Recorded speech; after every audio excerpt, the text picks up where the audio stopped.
Hey guys, it's Mark from Hallmark Pool Supplies, and in this video I want to talk to you guys today about suction leaks.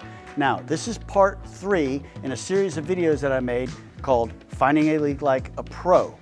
And in the first video I talk about the 3 types of leaks that you can have in a swimming pool: structural, suction, and pressure. In part 2 I talk about structural leaks. In part 3, which is this video, we talk about suction leaks. If you guys haven't watched part 1 or part 2 and you want to check it out, I will post links down below so you guys can check that out. Suction leaks actually leak more when the pool is off, and when the pool is running, they still leak, but they don't leak as much.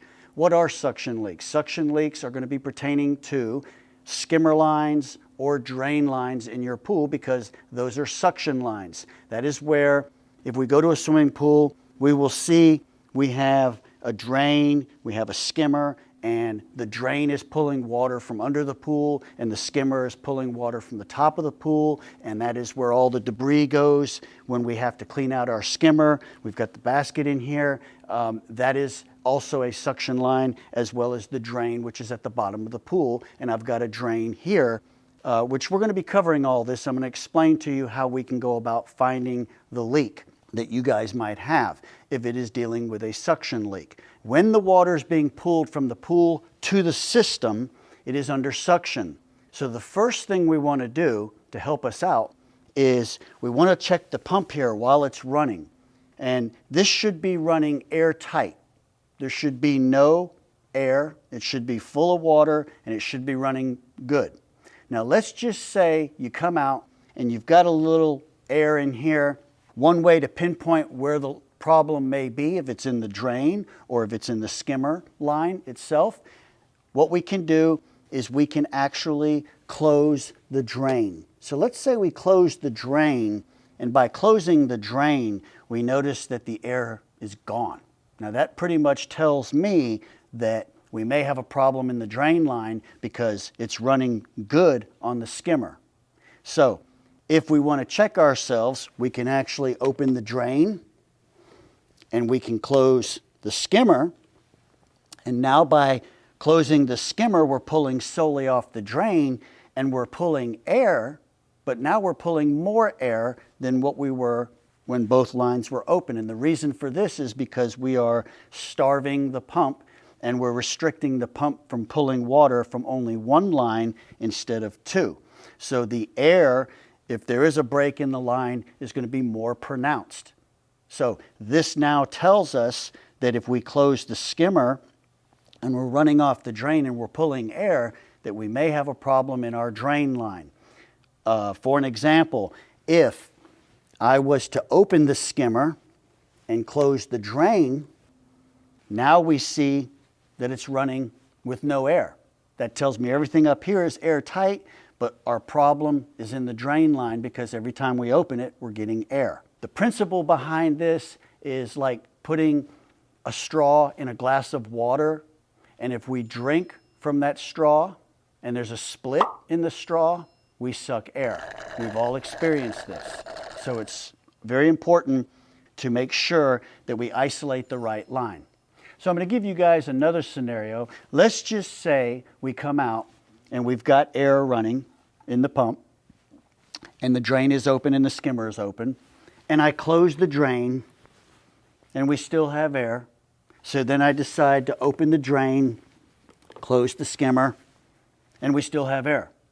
Chances of both lines being cracked or broke or split or fractured is extremely rare.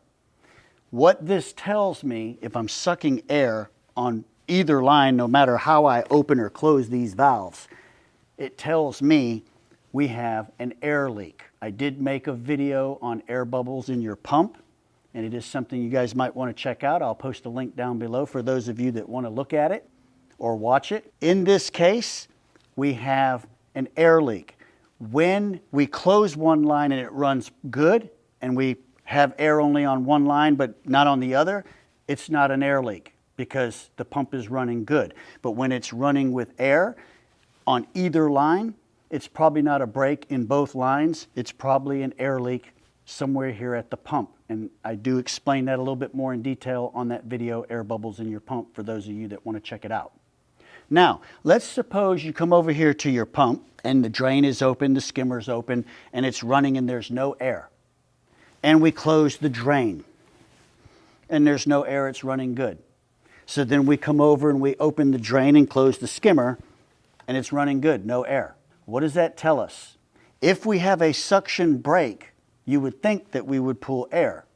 But if we're not pulling air, it's like taking the glass of water with a straw and we put it in the water and the straw has a split and we start drinking. We don't know there's a split in the straw because the straw is underwater.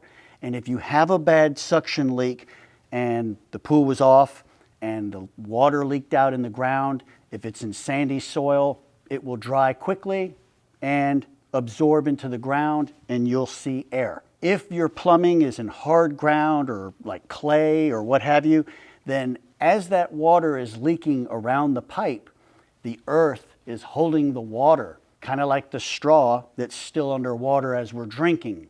Once we drink enough water out of the glass and the split in the straw becomes exposed, what happens? We start sucking air again. So that can fool you. But if you guys don't know and have a problem with determining if you're pulling air or if it's the drain line that's the problem or if it's the skimmer line that's the problem, I have another solution or test that we can do to help you guys out. Okay, and for you guys out there that are having a hard time trying to determine what line is sucking air, if it's the drain, if it's the skimmer, some pools have more than one skimmer, some pools have more than one drain, it can get a little overwhelming. So the next test we can do that will definitely simplify and tell us exactly what we have, and that would be to plug the skimmer or the drain.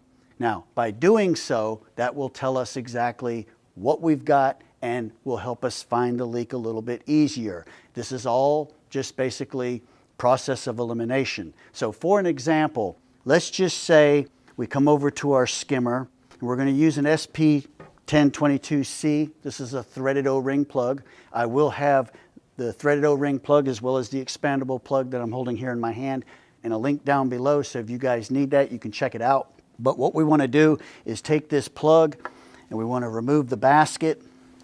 And this is the threaded O-ring plug, and we're going to put it down in the bottom of the skimmer and we're going to screw it in. We get it nice and tight. It only needs to be hand tight. There's an O-ring on it, but now we've got the skimmer plugged. So I like to start with the skimmer because it's just easier to get to, because if we have to plug the drain, we've got to dive all the way down to the bottom of the pool. So let's just do the skimmer first. And let's just say we plug the skimmer and then we find out that the pool is holding 24 hours later. Now, while we're doing this, we don't want to run the pool. We want to plug it. We want to mark the pool. You can mark it on the side of your skimmer here, however you want to do it, on the steps, whatever. This way you come back out, you check it, the pool is holding. What does that tell us? That tells us our problem is more than likely in the skimmer line. It's obviously not got anything to do with the drain, because if the drain line was the problem, it would still be leaking. And we just determined that it's not leaking, so that just saved us a trip from diving down to the bottom of the pool, having to plug the drain. On another example, we plug this, we mark the pool, we wait 24 hours, we come back, and we find out that the pool is still leaking. That's after we've plugged the skimmer. So what does that tell me? That tells me that we might need to come over here and plug the drain. What we want to do is we want to remove the drain lid. Obviously there's going to be screws here. We're going to take this drain lid off. And once we take that drain lid off, you're going to notice the line. And in part one, I talked about using a threaded plug, and you can. However, the older drains had a deeper well, so you were able to screw the fitting in and still have threads where you could thread your plug in. Well, this is a newer drain, and on a lot of the newer pools, when they screw the plumbing in, as you can see, there's not any more room for any threaded plugs to fit. So what we do is we get a expandable plug. This is a number 7.